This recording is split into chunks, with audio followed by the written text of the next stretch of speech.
dalam tarekat Tijani itu kita tidak wamatuwah bisa langsung wusul ke Allah, tapi kita tetap melalui Rasulullah.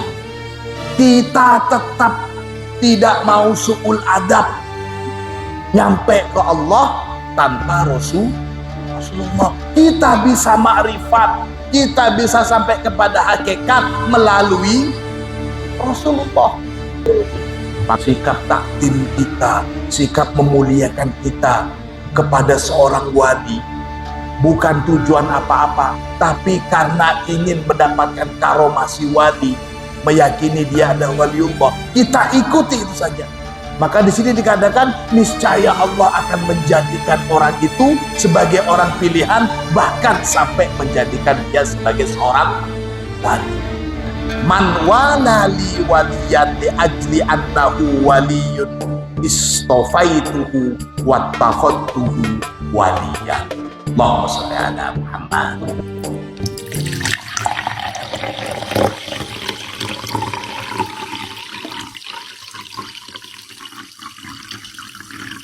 Bismillahirrahmanirrahim. Alhamdulillahi rabbil alamin. Allahumma sholli ala sayyidina Muhammadin al-fatihi lima ughliqa wal khatimi lima sabaq nasiril haqqi bil haqqi wal hadi ila siratikal mustaqim wa ala alihi haqqa qadrihi wa miqdarihi al-azim. Rabbi shrah li sadri wa yassir li amri wahlul 'uqdatam min lisani yafqahu qawli, amma ba'du. Para hadirin wal hadirat sekalian rahimakumullah. Beberapa pertemuan yang lalu kita sudah membahas tentang keniscayaan kita sebagai murid thariqah untuk mencari seorang asy-syekhul wasil, mencari asy-syekhul arif billah, seorang guru yang kalau kita sudah mendapatkan, maka kepasrahan kita kepada guru tersebut seperti mayit di hadapan orang yang memandikan. Artinya semuanya terserah arahan, nasihat, dan petunjuk sang guru.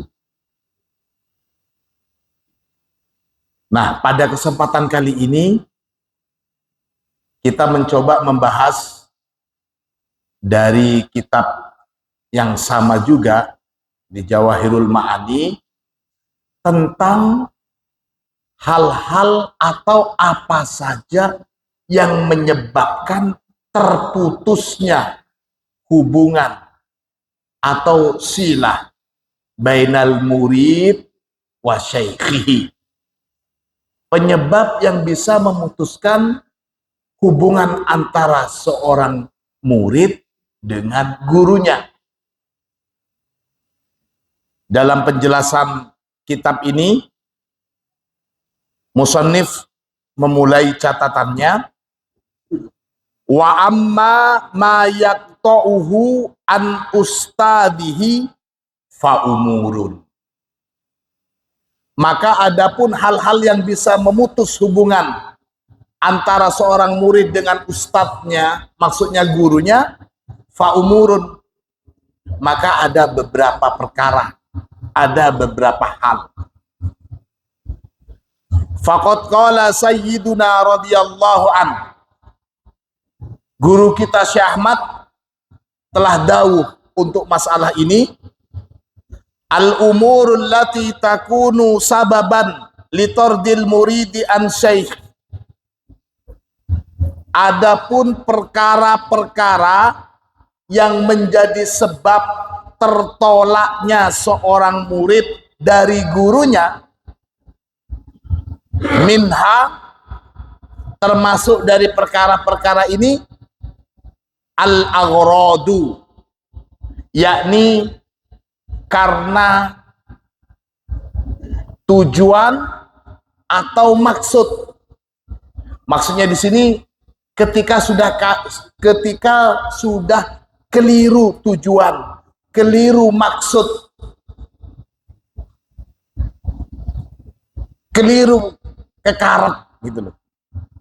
Wa minha, dan termasuk juga perkara yang bisa menyebabkan terputusnya antara hubungan seorang murid dengan gurunya, al-i'tiradu bil qalbi wal lisan, yaitu penentangan sesuatu yang berbeda dengan gurunya, baik itu yang terucap secara lisan ataupun sekedar terbersit di dalam hati.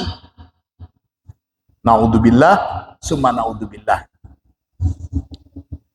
Dalam hal ini tentu seorang murid harus betul-betul berusaha mengenal, mengetahui sosok gurunya, agar jangan sampai sang murid ini keliru, bahkan terkesan bertentangan dengan akwal dan ahwal sang guru.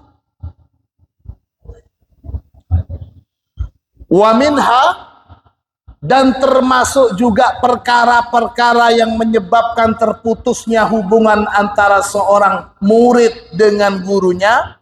Di sini dikatakan kazazatul muridi min duhuri basyariyati syekh bi amrin la yutabiqul ma'rifah.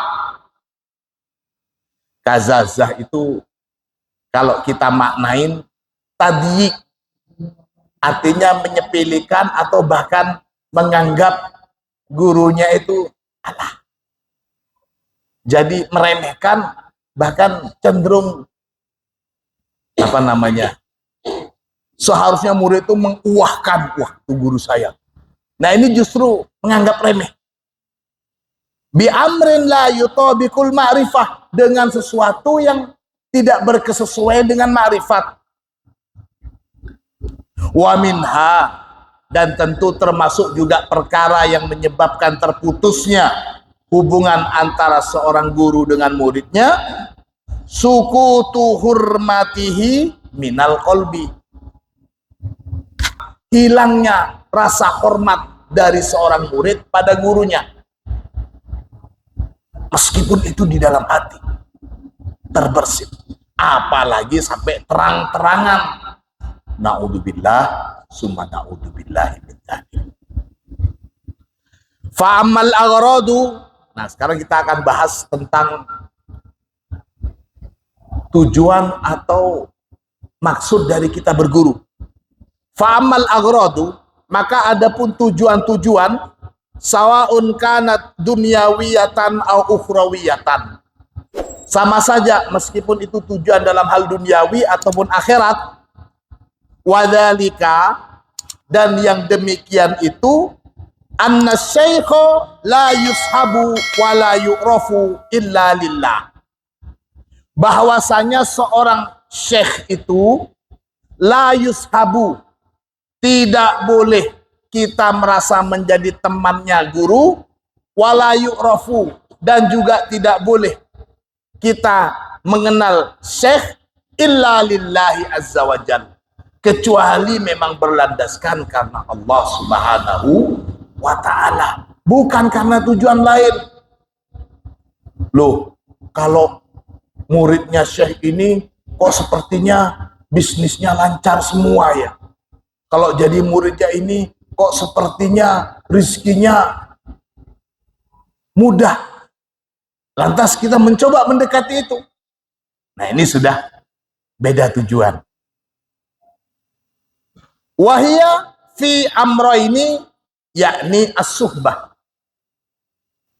termasuk juga su'ul adab, ketika kita sudah mengira, menyangka bahwa guru kita itu adalah sahabat kita, menganggap guru kita sebagai sahabat, itu sudah su'ul adab.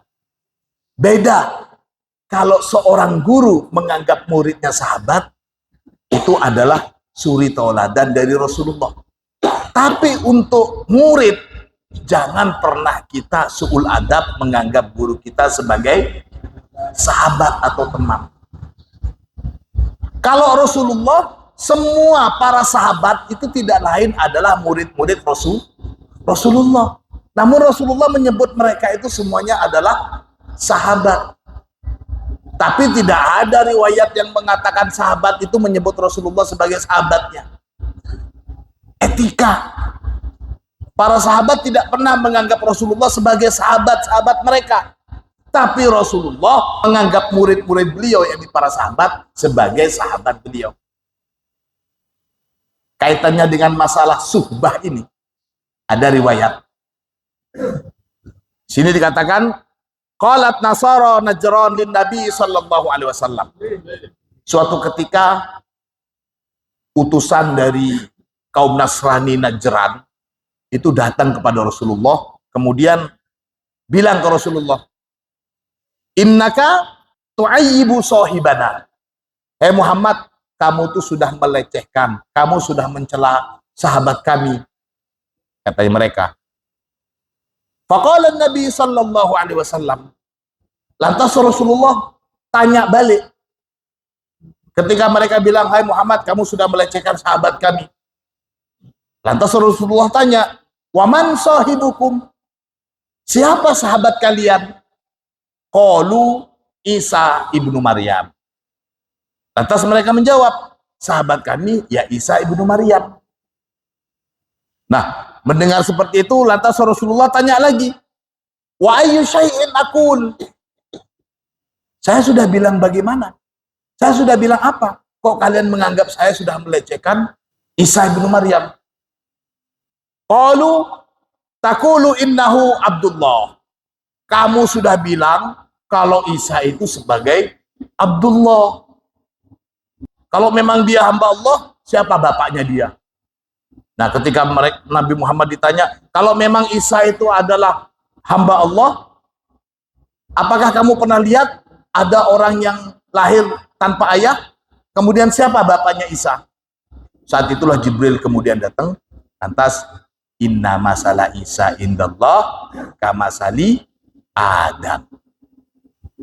Perumpamaannya Isa di sisi Allah itu sama halnya lah dengan Nabi Adam, bahkan lebih serem Nabi Adam. Kalau cuman Isa nggak punya bapak, Nabi Adam bahkan nggak punya bapak ibu.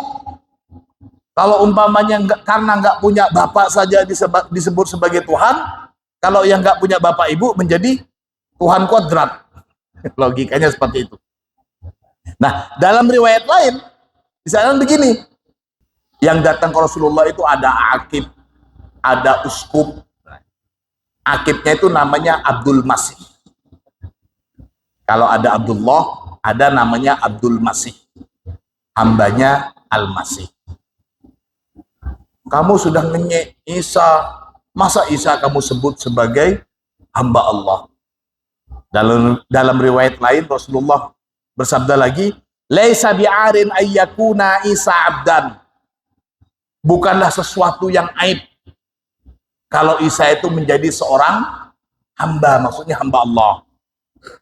Nah, ketika itulah lantas turun firman Allah, la yastankifal masihu ayyakuna abdan lillah walal malaikatul muqarrabun wa may yastankif an ibadatihi wa yastakbir fasayahsuruhum ilaihi jami'ah. Ini kaitannya dengan sahabat. Jadi kita di sini menegaskan sebagai murid thariqah, kita jangan pernah menganggap guru-guru kita sebagai sahabat. Tapi para masyayikh thariqah, para muqaddam-muqaddam, kalau mau mentauladani Rasulullah, maka sangat layak menganggap para ikhwan itu sebagai sahabat. Allahumma sholli ala Muhammad. Bun. Fa'amal aghradu sawa'un kana dunyawiyatan aw ukhrawiyatan wa dhalika anna asy-syaikh la yushabu wa la yu'raf illa lillahi azza wa jal wa hiya fi amrayni yakni as-suhbah fa imma ayyuwalihi lillahi ta'ala bi ayyakul hada waliyullah menganggap guru kita itu sebagai ini adalah waliullah. Wa ana uwalihi lillah, dan saya menganggap guru saya sebagai waliullah, sebagai kekasih Allah, lillahi, karena Allah. Ini. Jadi tidak heran kalau guru kita Syekh Ahmad itu mewanti-wanti para murid jangan sampai melecehkan atau mencaci para wali-wali. Kita wajib menghormati para wali. Wali siapa saja. Meskipun wali-wali itu di luar Tijani. Jangan ditabrakkan. Sekali lagi saya ingin mengingatkan ini. Jangan ditabrakkan antara larangan menziarahi para wali kemudian dengan larangan untuk menghina para wali. Selama ini kita terlalu terfokus pada larangan, sehingga ketika kita mendengar sosok atau nama atau tempat para wali-wali yang bukan Tijani, seolah-olah langsung di dalam pikiran kita, Syekh Wali benih Tijani. Nah itu kan sudah ada su'ul adab kepada para wali. Di sini beratnya kita untuk menata hati. Wa sirru dzalika fi qaulihi sallallahu alaihi wasallam mukhbiran anillah. Dan sir atau rahasia dari daunnya Syekh Ahmad ini berlandaskan firman Allah melalui Rasulullah, yakni hadis qudsi, man adali waliyan faqad adantuhu bil harbi. Ini wajib kita pegang. Barang siapa yang menyakiti, memusuhi waliku, Allah, faqad adzantuhu bil harbi, maka aku sudah mengumandangkan baginya itu perang. Ini syariat. Syariat, jangan ditabrak masalah ajaran di dalam thariqah dengan syariat seperti ini.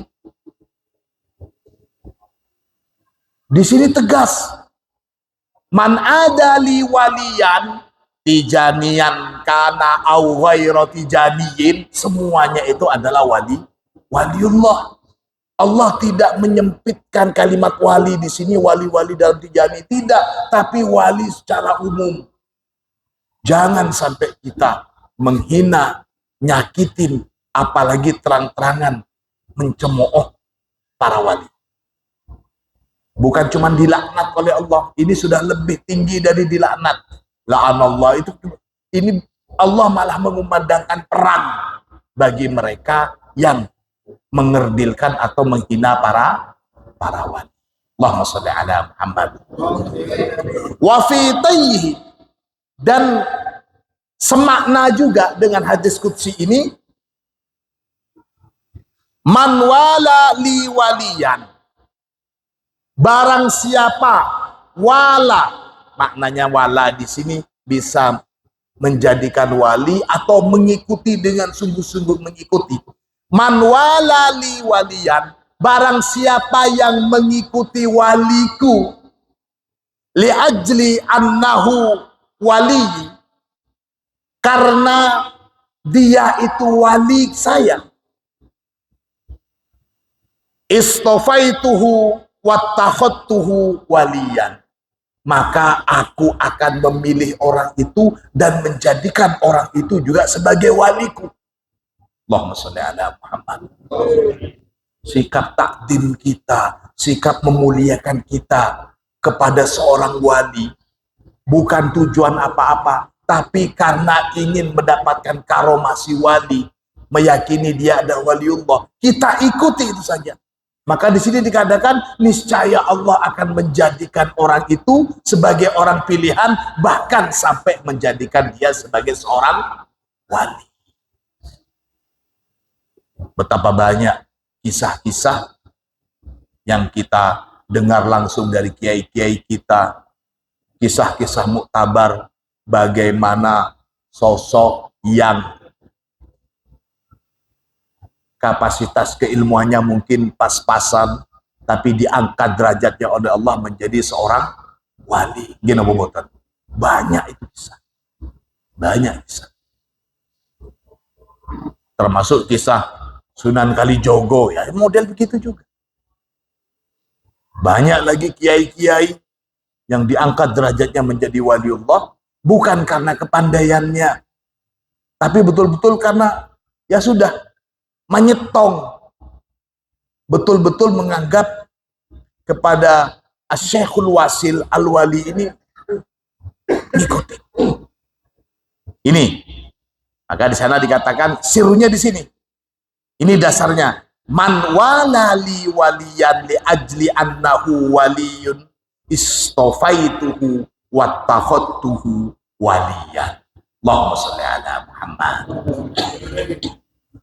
Wa hadha huwa sirrul akbar al-jadib lil muridina ila hadratillahi ta'ala. Ini dia rahasia tersembunyi yang bisa dikatakan menjadi satu keistimewaan bagi murid-murid yang sudah betul menyitung ke guru. Nah, apa bahasa Jawanya menyitung?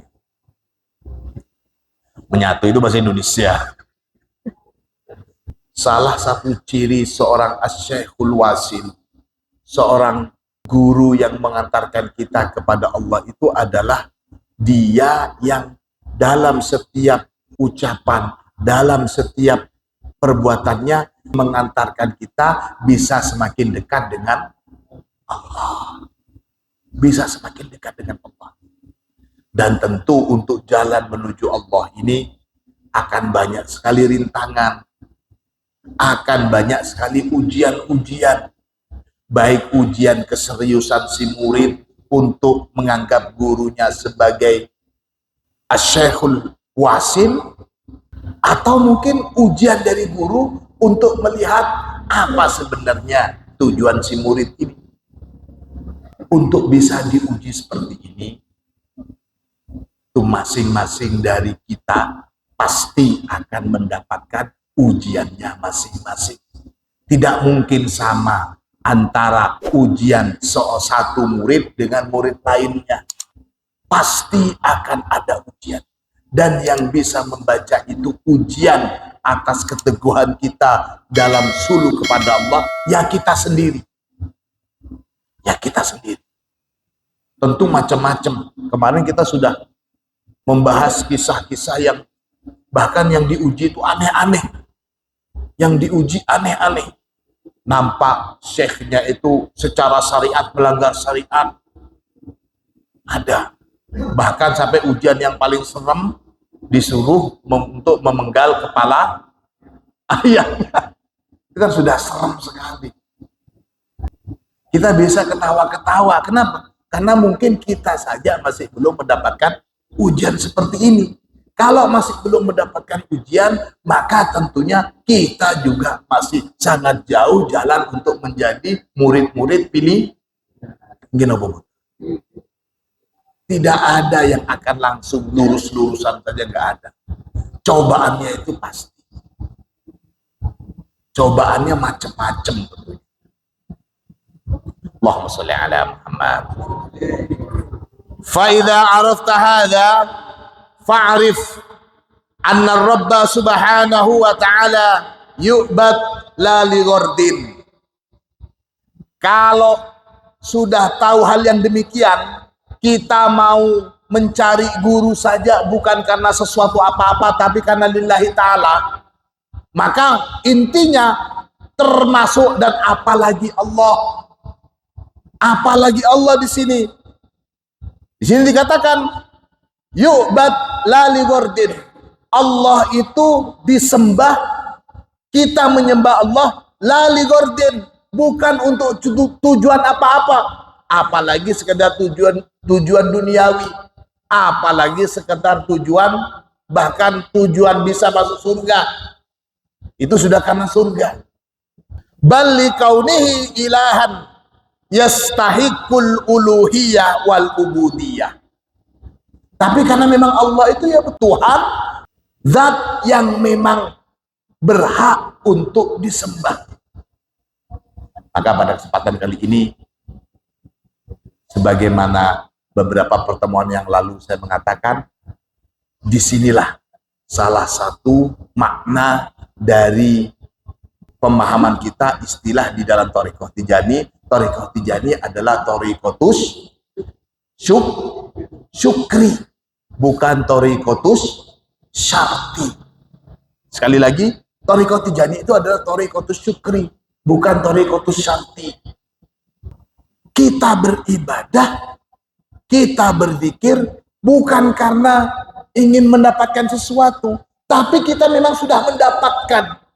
Jadi kita beribadah itu lisyukri, bukan lisyarti.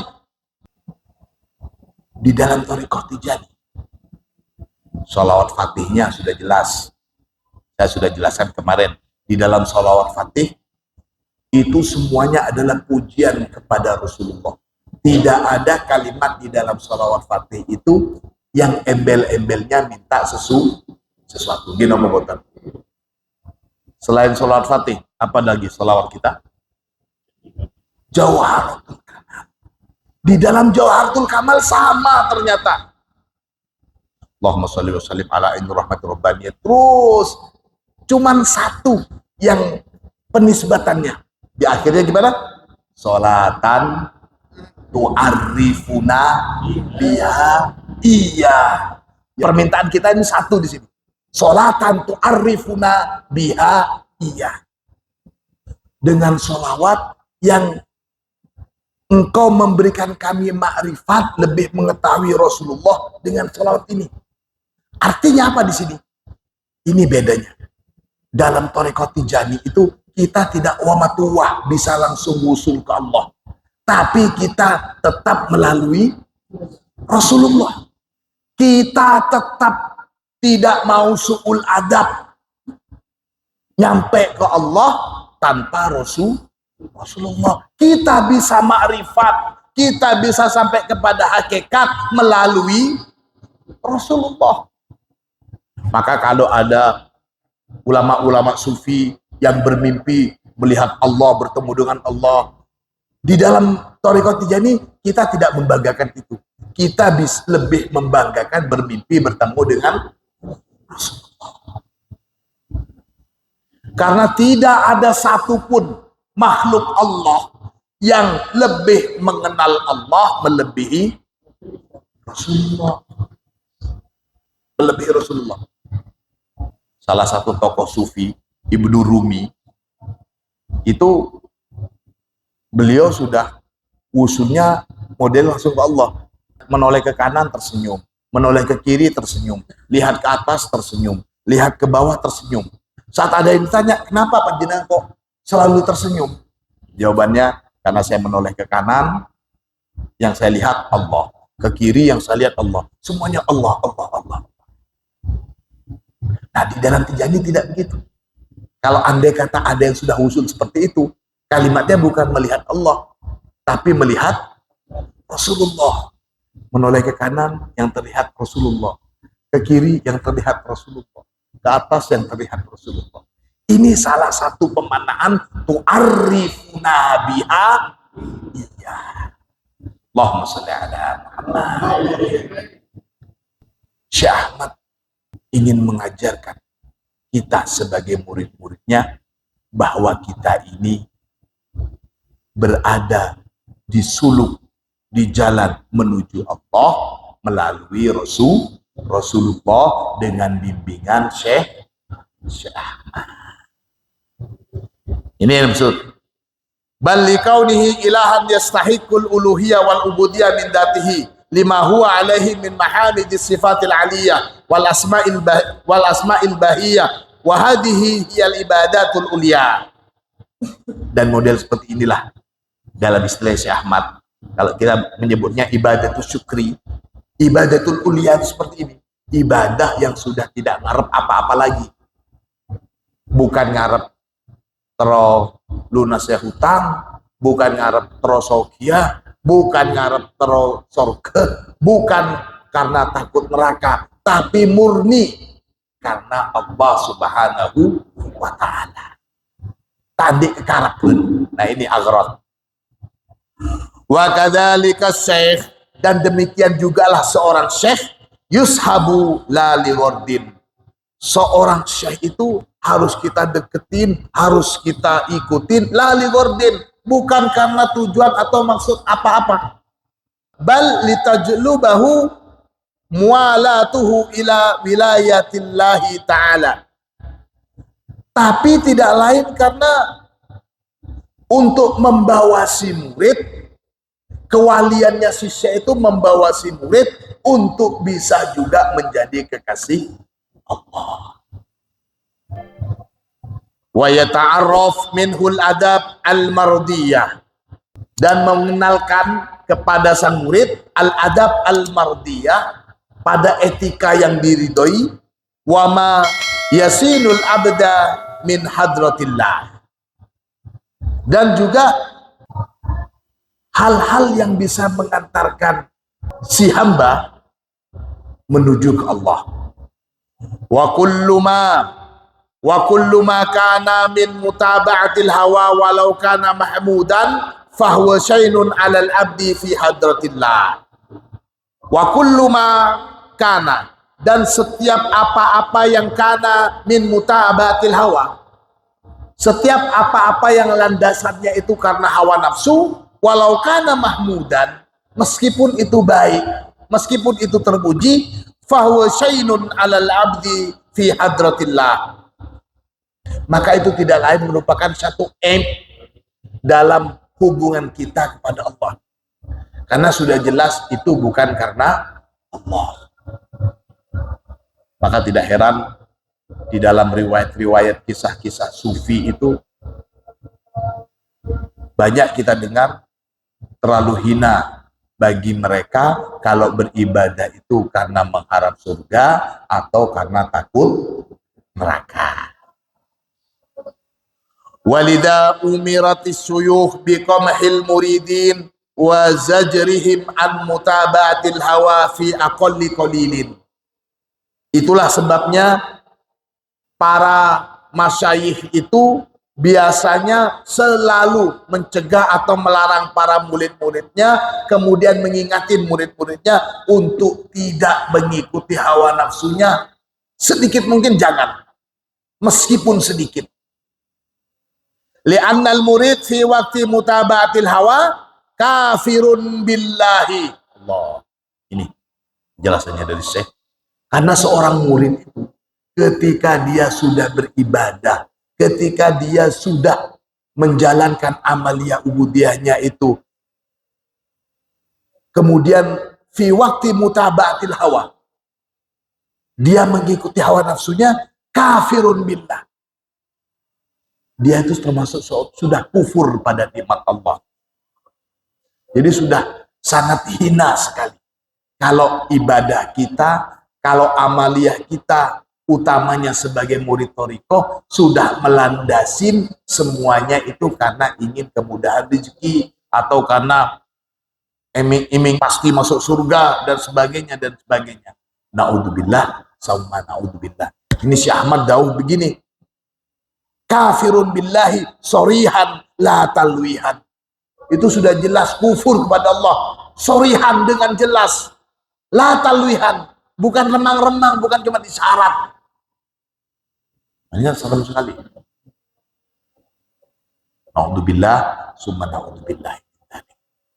Wa in qala la ilaha illallah fi hadal hal, meskipun ketika dia bilang la ilaha illallah fi hadal hal, pada saat ini, qala lahu lisanul haq, maka berkata kepadanya lisanul haq, kadzabta bal anta musyrik. Ketika kita la ilaha illallah tapi benar saya karep la ilaha illallah, la ilaha. Syekh Ahmad Daud, kadzabta bal anta musyrik. Apa kamu itu? Bohong kamu itu. Apa makna la ilaha illallah kamu itu? Musyrik kamu. Daud Syekh Ahmad. Allahumma sholli ala Muhammad. Jadi ketika kita bilang la ilaha illallah, wa ilah soma hoso tapi bener saya karep, bohong kamu itu, apa carpak keke. Selain begitu, ada sabda Nabi begini, ma tahta batis sama ilahun yu'badu min dunillah a'dham min hawa muttaba, min hawa muttaba. Ada orang yang menyembah binatang, ada orang yang menyembah pohon, ada orang yang menyembah macam-macam yang menyembah selain Allah. Jadi di sini maksudnya tidak ada satupun di bawah kolong langit ini yang disembah selain Allah lebih berat daripada hawa nafsu yang diikutin. Ini tegas. Betapa banyak kita ini yang masih menyembah hawa nafsu. Jalannya betul, memang seperti ini. Tapi karena keangkuhan diri, karena hawa nafsu, kita bahkan tidak jarang keluar kata-kata yang jelek. Padahal sudah jelas-jelas dilarang, dan seterusnya, dan seterusnya.